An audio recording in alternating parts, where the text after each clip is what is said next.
Example 6, given the following arithmetic sequence, find term 1 and the common difference. So what's different about this particular formula or question is that term 1 is missing, which is what we actually need in our formula, and then the common differences. So you're missing 2 variables.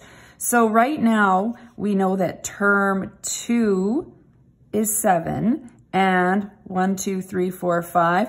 Term 5 is 25. So we can still use our formula, but we're gonna use it twice and have 2 equations to work with. So if I plug 7 in, for example, I don't know term 1, I know n would be 2 in that instance, and I don't know the common difference. So when I simplify this down, 2 minus 1 is just 1d. I get 7 equals 7, 1 plus d. But I can't solve for an equation when I don't have both variables. So what we're going to do is we're going to use this equation again, but with the second piece of information. We're going to plug 25 in as tn.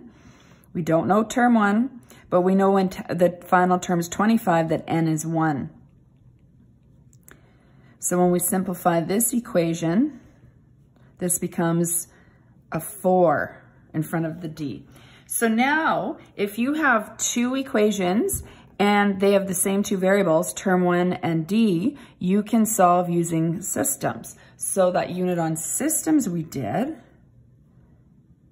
is needed. So that's gonna happen, and that's why these sort of stand out when we're given 2 terms and the n values. Again, the exception is if it's term 1, because of course then you can use your formula. So we're gonna line up these systems then. So I have 7 is equal to term 1 plus d. I have 25 is equal to term 1 plus 4d. Now term 1 is always gonna be that variable. There's not gonna be another coefficient in front of it because you're using this formula. So I always use the elimination method in these kind of questions. You can use substitution and rearrange one of the formulas, but you'll see that I'll probably show this most times. So I'm going to subtract then. So 7 minus 25 is equal to negative 18. T1 minus T1, of course, those cancel. D minus 4D is equal to 3D. So I'm going to divide by negative 3, and D is equal to 6. So once you know your common difference, we can fill in the blank. So we had what, this is what our question looked like here in terms of what we need to know.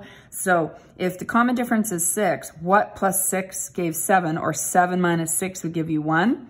Add 6 here and you get 13. Add 6 here and you get 19. So once you know your common difference, you can fill in your blanks in your sequence.